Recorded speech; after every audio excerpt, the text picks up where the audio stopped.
Bonjour Jean-Michel Nolot. Oui, pardon, vous voulez réagir à la chronique éventuellement, oui.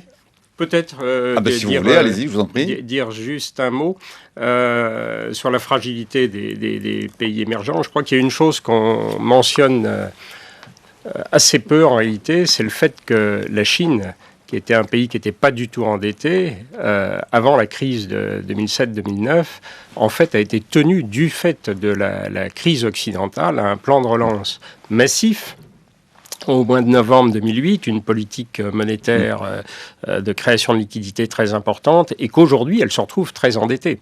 L'agence de notation Fitch récemment a annoncé un taux d'endettement de 270%. Si l'agence de notation Fitch le dit, alors... Voilà. Donc ça, c'est une chose. Mais sinon, sur la tendance long terme, moi, je sais que, si vous voulez, j'avais été extrêmement frappé par la crise de 97-98 et il y a quand même quelques points positifs par rapport à cette période-là, c'est je pense qu'ils ont une croissance quand même, comme vous le disiez, qui est forte depuis. Et deuxièmement, ce qu'on ne dit pas, c'est qu'à l'époque, ça nous renvoie d'ailleurs un petit peu éventuellement à la crise de la monnaie unique, mais à l'époque, il y avait une fixité des parités, c'est ce qu'on appelait le PEG, entre toutes les monnaies du sud-est asiatique et le dollar. Et c'est ça qui a provoqué une crise de spéculation terrible à l'époque. Donc aujourd'hui, ils ont la flexibilité des monnaies. On parle en ce moment de la dévaluation de ces pays-là, mais il faut voir qu'il y a eu une très forte réévaluation. Donc, une situation plus compliquée, et la conclusion, c'est quand même que ces pays-là sont victimes d'une certaine manière de la crise occidentale.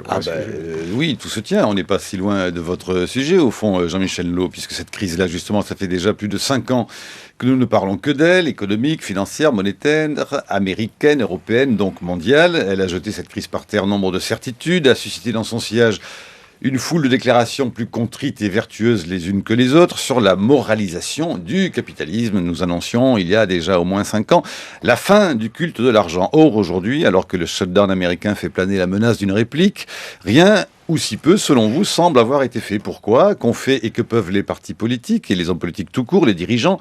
Faut-il déplorer leur impuissance, voire les accuser d'inconséquence? Est-il trop tard pour remplir les promesses il y a bien longtemps formulées? Nous vous recevons ce matin parce que vous poussez votre cri, et je sais pas une formule en l'air, c'est même comme ça que le livre est présenté en 4e couverture, un cri d'alarme de Jean-Michel Nolot. Pourquoi crise financière? Pourquoi les gouvernements ne font rien?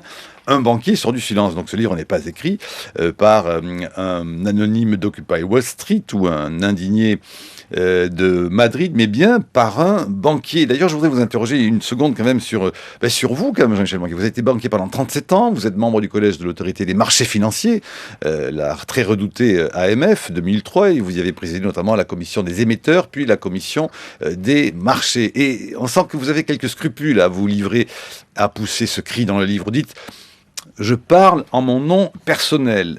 Je remercie les amis banquiers et autres qui m'ont aidé à faire ce livre. Et puis vous dites tout de même cette phrase-là qui n'est pas sibylline du tout. La banque a été pour moi un terrain d'observation extrêmement utile, pas une famille. Vous êtes un renégat. Écoutez, je suis certes un banquier, mais je suis d'abord un citoyen. Donc c'est un petit peu ce que je voulais dire dans cette formule. La banque n'était pas une famille. J'ai exercé mon métier avec passion au service des grandes entreprises. J'ai essayé de les accompagner donc dans leur développement à l'international. Bon. Voilà, mais j'ai appris beaucoup de choses dans la banque et c'est un petit peu ça qui me tardait de dire aujourd'hui devant la détérioration de la situation globale. Donc, mais si on met les choses très clairement comme vous souhaitez le dire, vous connaissez tout de ce qu'on peut faire dans la banque au mépris justement des lois et de la moralité ou de la vertu, non? Voilà, alors, vous connaissez les ficelles. J'ai envie de dire pas du tout, parce que, détrompez-vous, je pense que la très grande majorité des gens qui travaillent, l'immense majorité des gens qui travaillent dans les banques, sont des gens qui ne franchissent jamais la ligne jaune, la ligne rouge, je ne sais pas comment vous l'appelez. L'immense très grande majorité, mais il y a les autres après. Mais pour moi, et c'est ce que j'essaye de dire dans ce livre, qui était effectivement, comme vous dites, un cri d'alarme et un cri du cœur, en fait, le problème, c'est le système lui-même. C'est ça qui va plus, si vous voulez.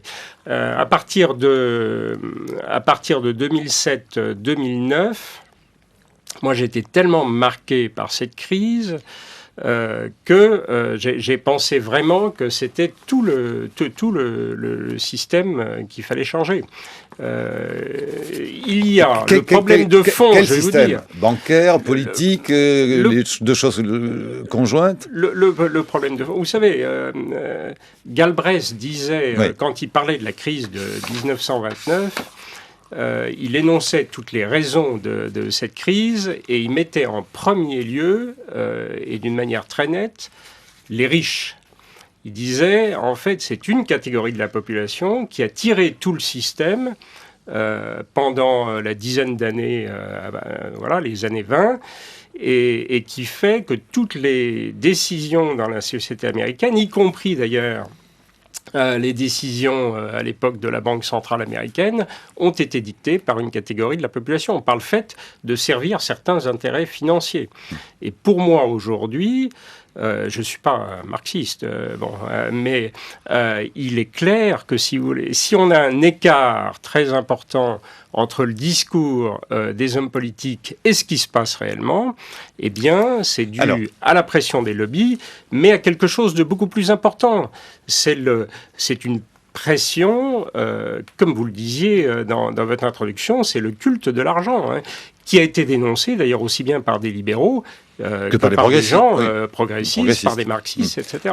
Alors, écoutez, puisque vous parlez des politiques, d'ailleurs, votre livre est intéressant à ce point qu'il décrit au fond quels sont effectivement les mécanismes qui ne sont pas si vertueux que cela dans la banque, mais il s'attaque aussi beaucoup justement à la question, en l'occurrence, des politiques. Hein. Votre titre est explicite, pourquoi les gouvernements ne font rien, mais enfin, je voudrais qu'on fasse un tout petit retour en arrière. Souvenez-vous, c'était le 23 septembre 2008, Nicolas Sarkozy s'adressait à l'Assemblée de l'ONU et prônait la mise au pas du capitalisme. Reconstruisons ensemble un capitalisme régulier et régulé, où des pans entiers de l'activité financière ne seront pas laissés à la seule appréciation des opérateurs de marché.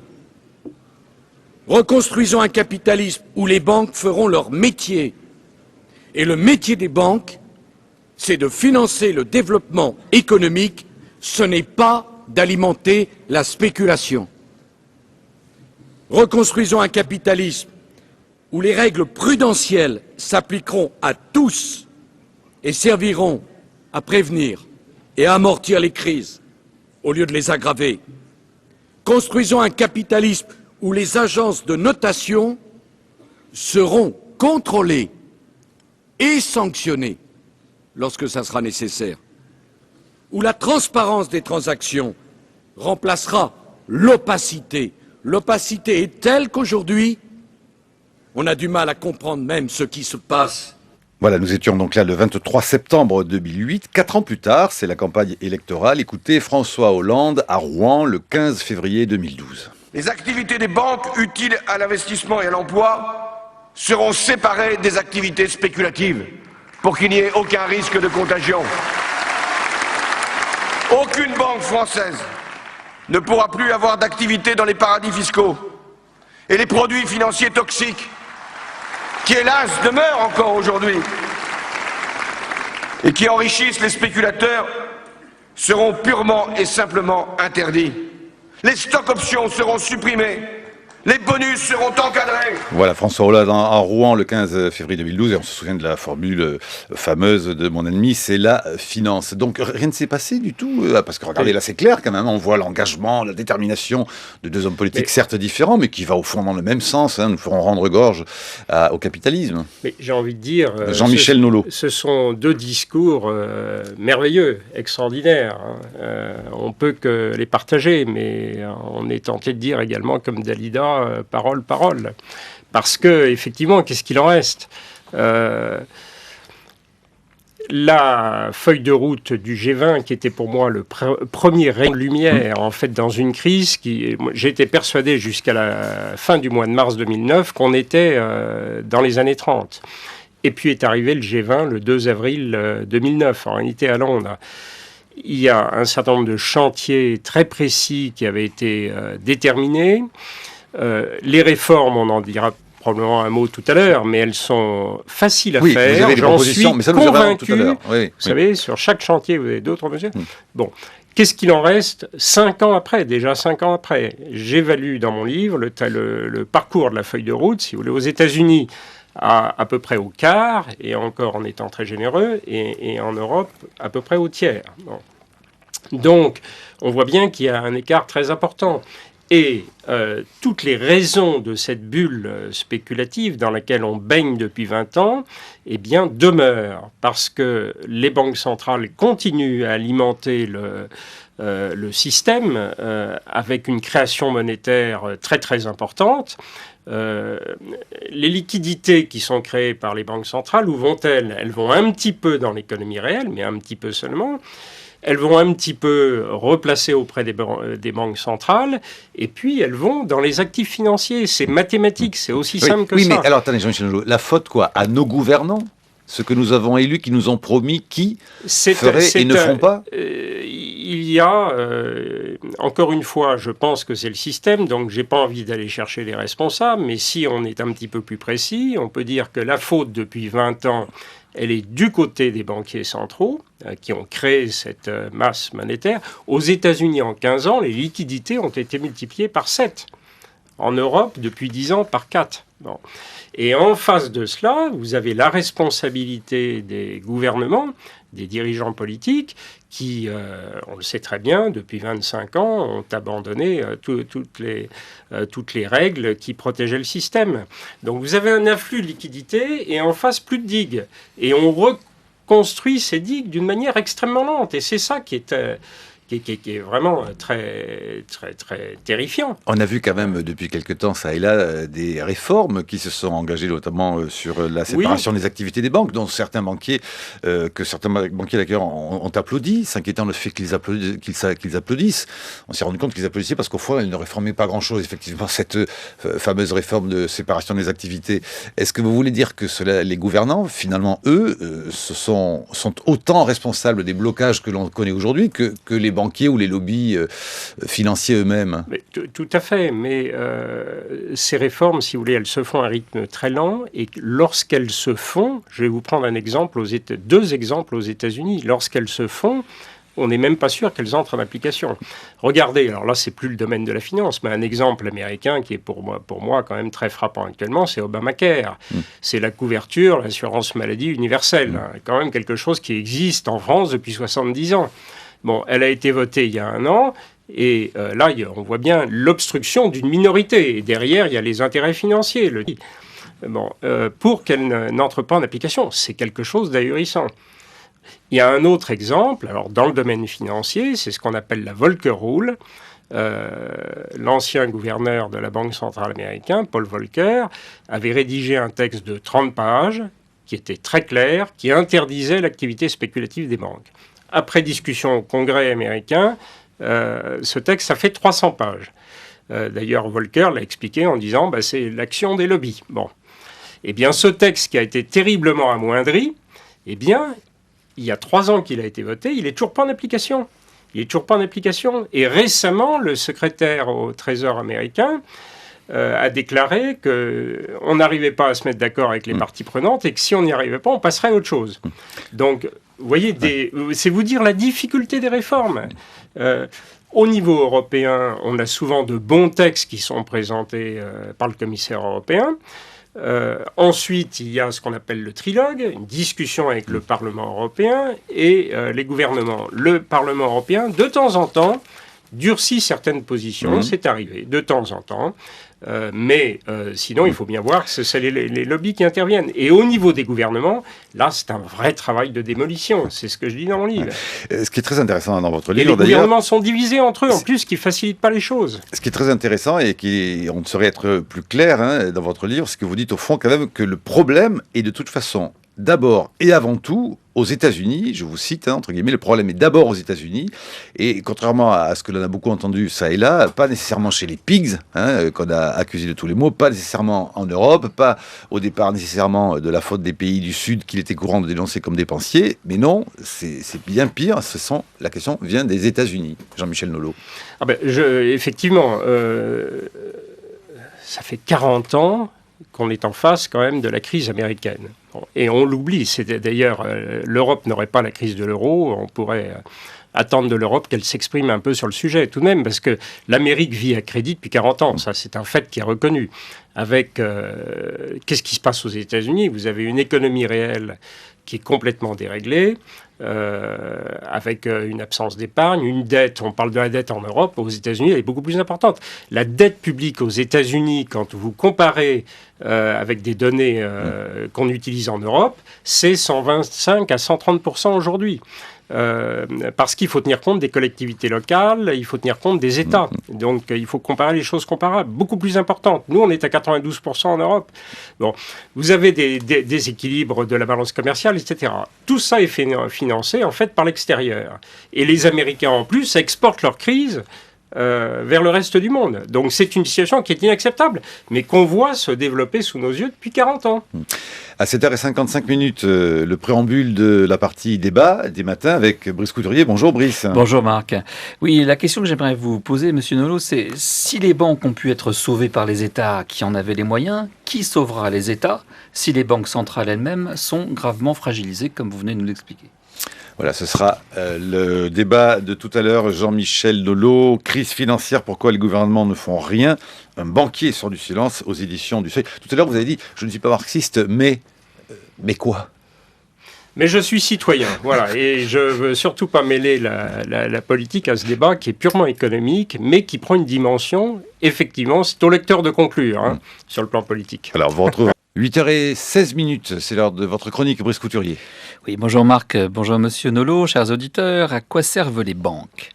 Pas à gagner des tonnes d'argent en spéculant, contrairement à la doxa populiste ambiante. Non, une banque a deux missions. Primo, elle collecte des dépôts pour les mettre en lieu sûr, nos salaires en fin de mois par exemple, et elle réinvestit en partie cet argent dans l'économie sous forme de prêts à long terme.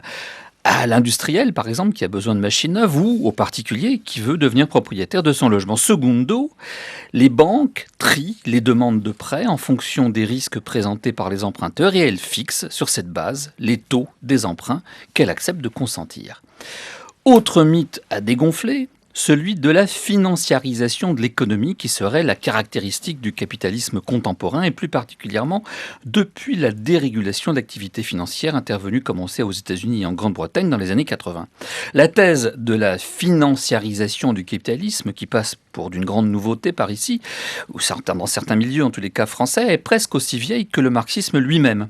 La version la plus aboutie en a été fournie par un grand théoricien et acteur de la social-démocratie allemande d'avant-guerre, qui s'était d'ailleurs réfugié en France pendant la période nazie, dans un livre publié en 1911, Das Finanzkapital. C'était Hilferding, elle a fait un grand comeback, cette thèse, dans les années 30, où déjà certains s'inquiétaient de la montée en puissance de la finance au détriment de l'industrie. Elle est de retour, mais ne saurait prétendre à une quelconque nouveauté, puisqu'elle est plus que centenaire. À quel moment, d'ailleurs, peut-on dire que la finance est devenue trop importante? Personne ne peut le préciser. Non, le vrai problème, c'est celui que vous décrivez, cette surabondance des liquidités, qui est la conséquence des politiques follement accommodantes des banques centrales et en particulier de la Fed américaine. Non seulement la Fed pratique des taux d'intérêt proches du zéro depuis plus de 10 ans, ce qui constitue un encouragement à la spéculation et se traduit d'ores et déjà par des bulles dont l'éclatement déclenchera la prochaine crise du système. Mais, comme notre BCE, elle se livre à une politique sans précédent de rachat d'actifs peu sûrs, en particulier d'obligations des États. Ainsi, nos banques centrales faussent-elles le cours réel de ces bons du Trésor que les États peuvent émettre sans vraie limite, puisqu'ils sont protégés contre la sanction des marchés. Vous citez des chiffres à se faire dresser les cheveux sur la tête. 3 000 milliards d'actifs de dollars d'actifs rachetés par la Fed depuis le début de la crise, et davantage encore en ce qui concerne la BCE. Ces politiques dites non conventionnelles avaient pour but de relancer la croissance et l'emploi. On voit ce qu'il en est dans toute l'Europe du Sud. Mais ce tsunami financier, cette marée géante de liquidités ne peut que ruiner la confiance des gens dans les monnaies, et les bilans des banques centrales, truffés dorénavant de bons du trésor grec ou italien ou portugais ou irlandais, sont désormais aussi peu présentables que celles des comptes de Lehman Brothers avant sa chute. À présent donc, la question que tout le monde se pose, c'est la suivante.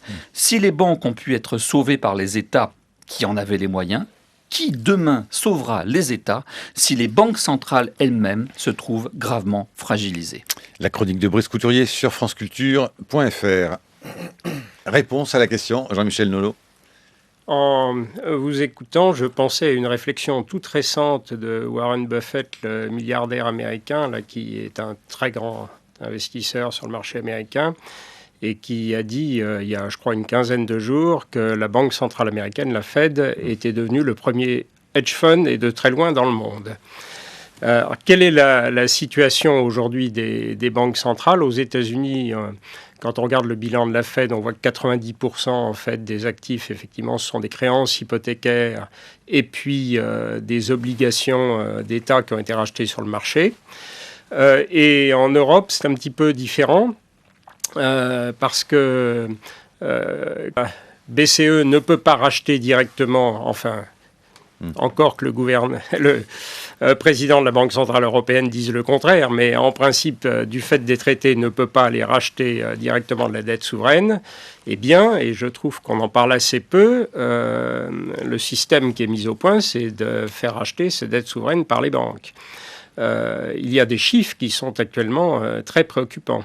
Les banques, si vous voulez, les opérations de LTRO d'il y a maintenant 1 an et demi. Attendez, opérations de LTRO, ça veut dire... LTRO, ça veut dire qu'on a injecté des liquidités dans le marché pour 1 000 milliards d'euros. Un petit peu plus. Prêté aux banques. Voilà. Prêté aux banques à 1%. À 1% sur 3 ans. Eh bien, les banques espagnoles, italiennes et également françaises ont réutilisé ces liquidités pour aller acheter de la dette domestique. C'est mieux que d'aller acheter de la dette d'un autre pays, mais enfin, c'est de la dette domestique.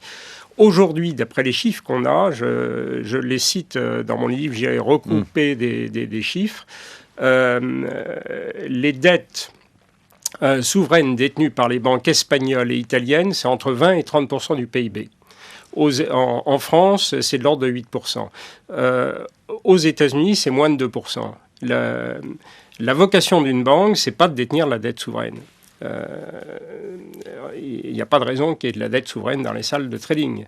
Et puis c'était une renationalisation du système, parce qu'en fait, ce sont les banques de chacun de nos États d'Europe qui ont racheté les obligations d'État de leur État.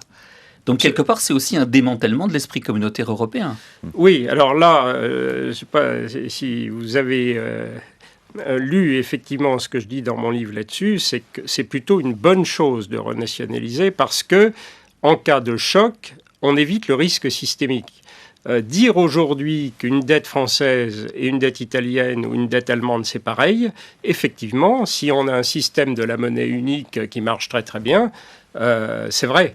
Mais en revanche, si on se retrouve comme au mois de mai 2010 au bord de l'éclatement de l'euro, là, ça peut devenir très grave. Voilà. Mais ce que je voulais vous dire, donc, parce que c'est un point important, je pense, c'est que actuellement, pourquoi est-ce que les taux sont aussi bas? Enfin, tout est relatif sur la dette italienne ou la dette espagnole. C'est en partie parce que les banques espagnoles et les banques italiennes ont acheté cette dette. Et donc là, je vois qu'on parle d'une nouvelle opération d'injection de liquidités depuis quelques jours. Il faut voir que les banques, naturellement, à partir du moment où la BCE leur prête à 1%, elles ne vont pas se priver d'aller acheter de la dette et de la placer à 4 ou 5%. Patrick Artus, il y a quelques jours, a dit qu'un décalage de 1% des taux d'intérêt sur la dette italienne, c'est 40 milliards d'euros de pertes pour les banques italiennes. C'est considérable. Ça peut aller très vite. Jean-Marc Vittori, dans les Échos de vendredi dernier, désignait l'Italie comme le véritable malade de l'Europe, dont l'économie risque de faire sauter la construction communautaire. Et c'est d'autant plus que le pays souffre assez fort politiquement, comme on l'a vu. Jusqu'à quel point, selon vous, monsieur le banquier, les crises économiques se confondent-elles aux crises politiques ? Je dirais que si, comme on l'a vu il y a 8 jours, à chaque fois qu'il y a une crise gouvernementale, on se dit que la monnaie unique est en jeu, on ne va pas aller très loin, parce que les crises politiques, elles font partie de la vie des pays. Et puis des crises qui sont beaucoup plus larges que ça. Lorsqu'on a eu mai 68 en France, eh bien, quelques semaines après, on a eu l'augmentation du SMIC à l'époque de 35%. Donc, ça fait partie de la vie des peuples. C'est bien pour ça que j'émets quelques doute sur la continuité de la monnaie unique. En tout cas, ce que je dis sur la monnaie unique, c'est que... Alors, ça ne veut pas dire que vous oui. souhaitez sa disparition, mais vous la mettez sacrément, oui, en balance, oui. Je dis que quelque chose de très simple, c'est que tant qu'on n'aura pas un fédéralisme en Europe, la monnaie unique ne sera pas irréversible. Voilà. Non, mais attendez, Thierry Pêche. sur ce point, Oui. parce que vous faites... Pardon de vous parler franchement, je suis très heureux de rencontrer un banquier qui partage à peu près les mêmes positions que moi sur les très riches. et tout ça. Alternative économique, vous allez l'embaucher comme éditorialiste, alternative économique. Oui, mais justement, on va voir, on va faire le test là. Mais vous faites un livre qui s'annonce comme un livre tonitruant, un banquier sort du silence, puis finalement on vous lit, vous faites un livre assez sage. Moi, d'ailleurs, je peux partager beaucoup de choses. Vous dites des choses très raisonnables, très argumentées, très étayées. Et puis tout à coup, page 186, techniquement préparé, je cite, la fin de la monnaie unique ne serait pas le chaos. Alors, vous faites la liste des points nécessaires pour que ce ne soit pas le chaos, hein, et donc vous crédibilisez cette hypothèse. Est-ce que vous avez vraiment conscience du poids politique de ces pages ? Je serai Marine Le Pen, ce qu'à Dieu ne plaise, je ne suis pas naturellement. Je serai Marine Le Pen, mais je m'empresserai de saisir ce livre. Mais regardez, Vous ne serez pas l'extrême droite. Hein. regardez. Non mais attendez, regardez. Je ne suis pas là le seul à le dire. Un banquier, un ancien membre de l'AMF le dit aussi. Oui. Alors, Jean-Michel Nolot. Oui. Moi, je vais vous répondre à ça. Vous citez les positions du Front National sur le sujet. Je pense que les partis traditionnels ont bien tort de ne pas avoir un débat autour de la question. Parce que ce qu'ils font actuellement, c'est qu'ils envoient tous les citoyens qui se posent des questions vers le Front National. Bon. Donc, il devrait y avoir un débat dans les partis traditionnels. Moi, je vais vous dire là-dessus... la monnaie unique, j'en suis convaincu, ne pourra pas... D'abord, dans mon livre, pour répondre à votre question, je montre qu'il y a une porte de secours, en réalité. Si jamais on n'arrive pas à progresser, eh bien, il y a la possibilité, effectivement, de revenir sur la monnaie unique. Après tout, c'est une expérience dans la vie d'un peuple. Voilà, on peut y mettre un terme si nécessaire. Mais il faut que ce soit, comme je le dis, coordonné, etc. Mais... essayons de positiver. Qu'est-ce qu'on peut faire pour faire progresser la monnaie unique ? C'est faire un vrai fédéralisme. C'est pas un problème institutionnel, parce que là, c'est très compliqué. En tout cas, bien sûr qu'il faudra un jour avoir des institutions fédérales si on arrive à progresser par ailleurs. Et qu'est-ce que c'est que ce par ailleurs ? C'est le domaine de la politique économique, c'est le domaine de la politique sociale, c'est le domaine de la politique fiscale. C'est-à-dire donner des signes tangibles qu'on veut évoluer vers le fédéralisme. Très concrètement, qu'est-ce que ça veut dire ?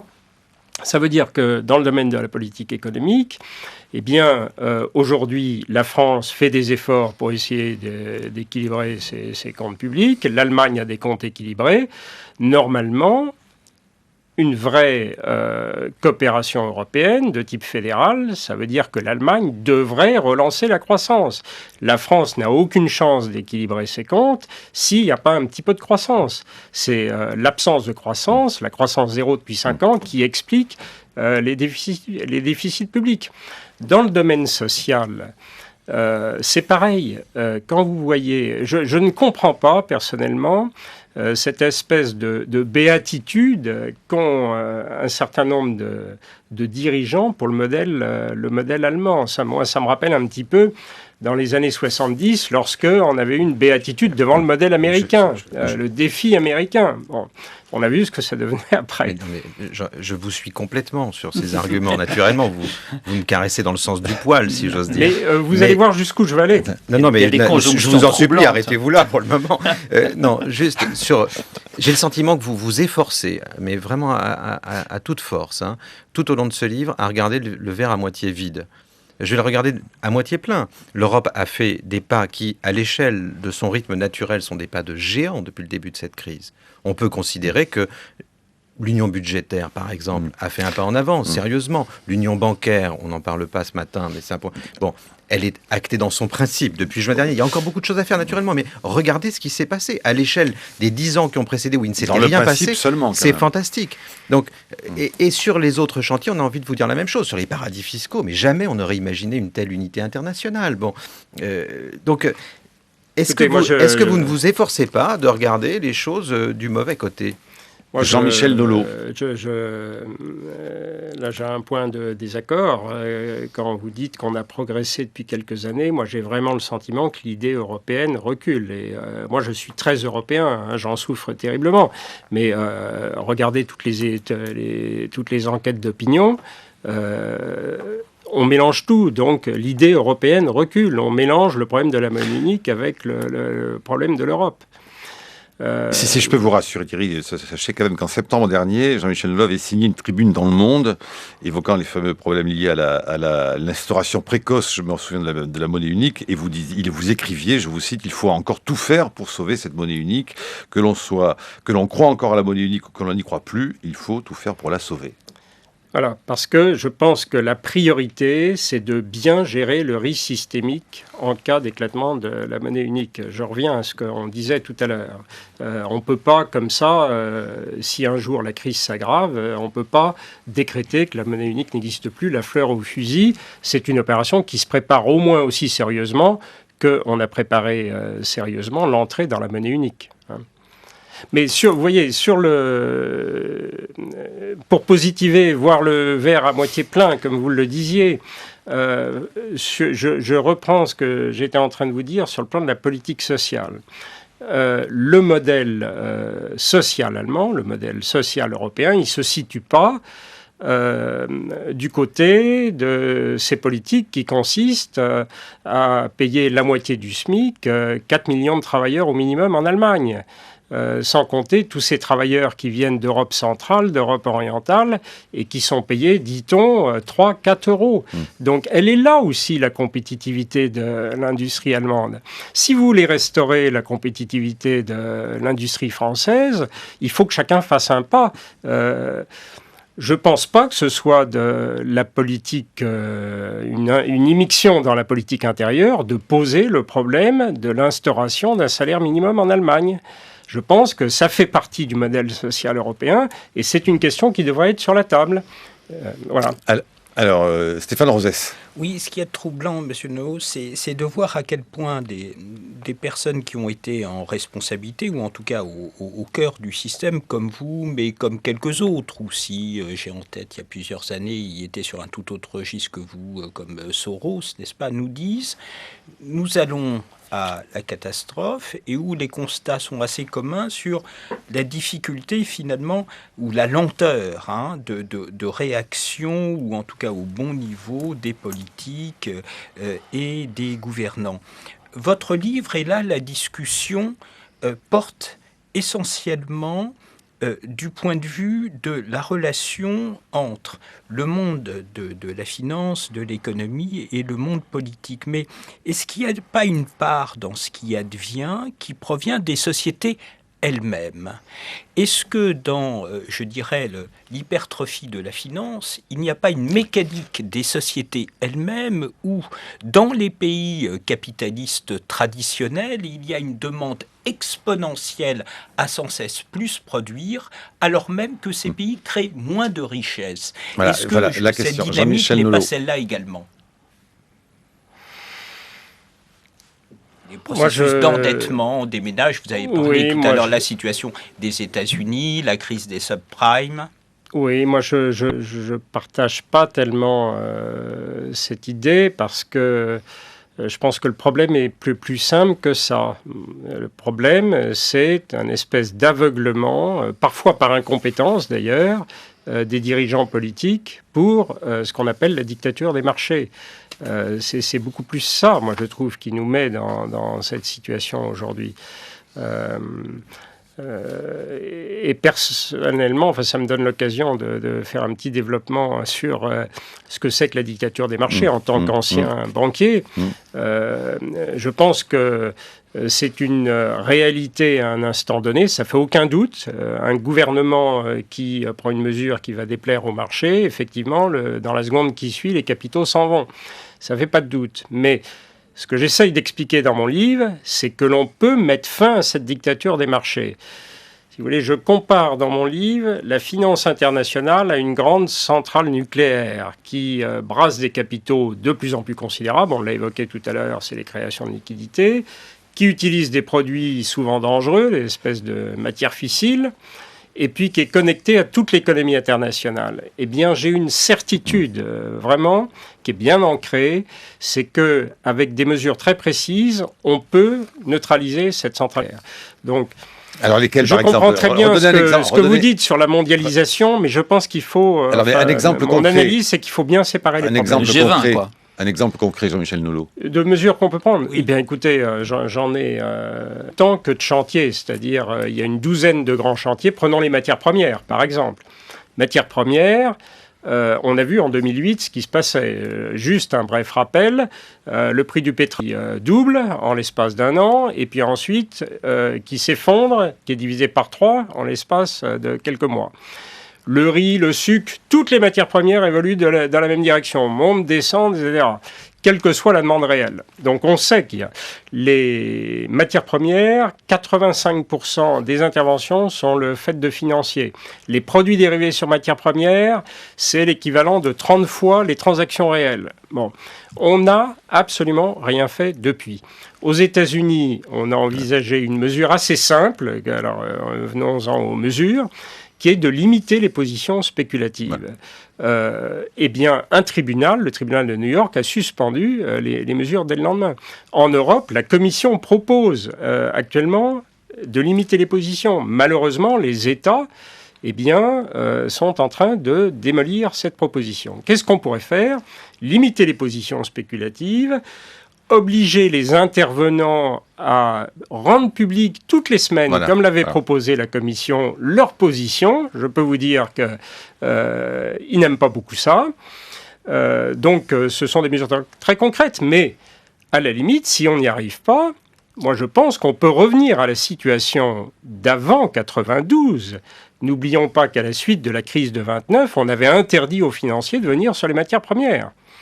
Et c'est Goldman Sachs qui, en 92, a convaincu les autorités américaines, sous prétexte d'apporter un peu de liquidité dans le marché, de permettre aux banques de venir sur le marché de première. Et puis elles ont capté tout le marché. Voilà. Donc, les mesures, on les connaît. Ça peut être l'interdiction, éventuellement, dans un cas extrême, mais ça peut être aussi limiter les positions, alors, si elles sont si simples que cela, pourquoi est-ce qu'elles ne sont pas appliquées ou elles ne sont pas décidées ? Eh bien, je vais vous dire, qu'est-ce qui se passe dans la négociation ? C'est quoi le lobbying dans ce cas de la finance pour que... Mais c'est pas simplement le lobbying des lobbies financiers. Les lobbies financiers sont très puissants. Aux États-Unis, je dis dans mon livre, c'est en 2012 plus de 3 milliards. Mais là, pour rester sur le sujet des matières premières, c'est un tir croisé actuellement des Allemands et des Anglais. Les Allemands qui défendent leur grand groupe énergétique et qui veulent les dispenser de toute autorisation pour intervenir sur ces marchés, et les Anglais qui ont Londres est la grande place financière sur les matières premières, qui veulent préserver toutes leurs pratiques actuelles. Et voilà comment ça se passe. D'autres États, notamment les pays de l'Est, n'ont rien à voir là-dedans. Et donc, ça se passe comme ça. Alors, Brice Couturier et Thierry Pêche. Oui, vous faites partie d'un courant qui est pas spécialement à gauche, parce qu'on le retrouve aussi à droite. Je crois que vous êtes assez proche de M. Barnier, notre commissaire français à la Commission de Bruxelles, qui veut réglementer davantage la finance parce qu'il la trouve effectivement qu'elle a provoqué trop de catastrophes depuis 2007. On peut comprendre. Mais on vous rétorque toujours... Contrôler et réglementer, c'est très bien, mais qu'est-ce que ça provoque ? Ça provoque une fuite hors du secteur bancaire proprement dit vers ce qu'on appelle le shadow banking, dont vous m'apprenez dans votre livre, qu'il représente plus de capitaux aux États-Unis que les banques elles-mêmes. Donc on voit bien qu'il y a une concurrence entre les places financières, y compris en Europe, et que si on essaye de réglementer davantage en France, eh bien les financiers partiront en Grande-Bretagne. Et le gouvernement l'a fort bien compris, puisque François Hollande, qui avait déclaré pendant sa campagne que la finance était son ennemi, on a vu que la réforme bancaire dont le gouvernement a accouché au cours des mois derniers était d'une extrême timidité. Fini le grand rêve de séparer l'investissement, les comptes de dépôt et ce qui est l'ordre de la spéculation. En réalité, la spéculation, ça concerne, dans la définition de la réforme bancaire, moins de 1% des capitaux détenus par les banques. Donc, est-ce qu'on ne tourne pas en rond et est-ce que, effectivement, ce que vous semblez prôner, c'est plutôt une régulation du type mondial à travers le G20 ? Est-ce que ça aussi, c'est pas complètement illusoire, puisqu'on sait bien que le G20 accourt de déclarations qui sont purement oratoires et qui sont rarement suivies des faits. Jean-Michel Nolot. Gouvernance mondiale, c'est peut-être un rêve, mais on avait quand même décidé en 2009 d'amorcer. Et depuis, le rêve s'est évanoui. Par la qualité des communiqués du G20 aujourd'hui et celle de 2009, il y a un gouffre. À tel point que je me suis dit que ce serait peut-être pas mal, puisque la présidente du FMI a fait des déclarations répétées contre les lobbies, etc. Pourquoi pas de confier au FMI, qui est quand même indépendant, la responsabilité de surveiller l'application des engagements qui avaient été pris en 2009, et avec un regard indépendant par rapport aux États, plutôt que de les laisser entre eux et oublier ce qui est important. Le dernier G20, on a parlé de la Syrie, on n'a pas parlé de la régulation financière. Le shadow banking dont vous parlez, juste un mot, c'est une priorité, c'est évident.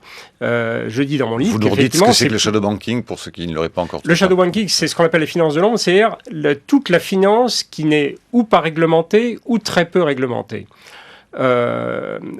Officiellement, c'est le quart de la finance mondiale. En réalité, je pense qu'on est plus près de la moitié, parce que dans les estimations officielles, on ne tient pas compte des territoires offshore, ce qui est quand même un problème. On ne tient pas compte d'un secteur, moi, qui me préoccupe beaucoup, c'est tout ce qui est prêt-emprunt-it. Prêt-emprunt-it, je vous signale juste un chiffre, c'est que le FMI a écrit à l'automne de l'année dernière qu'un même titre, aujourd'hui, est utilisé à un instant donné 2,5 fois. Un même titre sert à 2,5 fois d'acteurs financiers. Voilà. Vous vous rendez compte ? Et sachez que le FMI publiera ce mercredi qui arrive là son nouveau rapport sur la stabilité financière dans le monde. Et vous voyez, là-dessus, je m'excuse d'insister, une mesure toute simple, c'est d'interdire ce qu'on appelle aux États-Unis le reuse, la réutilisation d'un titre. Thierry Pêche ? Oui. Un des grands débats qu'ont eu les États avec leur système bancaire et avec le système bancaire international ces dernières années, c'est le débat autour de Bâle III. Donc, ça, c'est une manière technique de le dire. C'est notamment le débat autour des ratios prudentiels. Le rapport du capital détenu par une banque à ses prises de risque sur différents marchés. Bon. On a imposé, depuis la crise, et là on a avancé, vous ne me direz pas le contraire, d'ailleurs vous l'écrivez dans votre livre, on a avancé puisqu'on a imposé aux banques des ratios prudentiels plus élevés. Elles devaient détenir 2% de capital pour couvrir leurs risques avant la crise. On en est, je crois, aujourd'hui à plus de 7%. Alors il y a des débats sans fin pour savoir comment on calcule le risque, etc. Je laisse tout ça de côté, ça ennuierait beaucoup nos auditeurs. Mais sur ce point, les banquiers répondent quelque chose. J'aimerais entendre votre réponse à leur objection. Je me fais leur porte-parole pour une fois, encore une fois n'est pas coutume. Ils disent, vous ne pouvez pas nous demander à la fois de financer plus l'économie, de prendre plus de risques, et en même temps de nous imposer de tels niveaux de fonds propres. Parce qu'à un moment, on va juste... effectivement, augmenter nos fonds propres, mais on va arrêter de prêter à l'économie. Personnellement, je ne crois pas à cette objection, mais j'aimerais entendre votre réponse. Et vous avez 30 secondes. Bon, alors en 30 secondes, moi je pense que là, pour le coup, il faut être très positif. Ce qui a été fait pour renforcer la structure financière des banques, effectivement, est très important. Je ne crois pas du tout que ça les gêne actuellement dans la distribution du crédit vis-à-vis de l'économie réelle. Le problème, c'est la demande de crédit du côté de l'économie réelle. Ce n'est pas un problème d'offre. Je ne pense pas du tout. Voilà, parce qu'il y a des liquidités en abondance. Mais la division des risques, c'est un problème que je traite dans mon livre avec, j'appelle ça la boîte noire. Franchement, ça vaut la peine de se pencher dessus parce que la distribution du crédit, du fait des dispositions réglementaires, est inéquitable actuellement dans le monde. Jean-Michel Nolot, restez avec nous parce que vous verrez que dans ce qui nous arrive avec Xavier Delaporte, il sera question aussi du trading à haute fréquence en particulier et nous aurons besoin de votre sentiment sur la question. Jean-Michel Nolot, crise financière, pourquoi les gouvernements ne font rien aux éditions du Seuil ?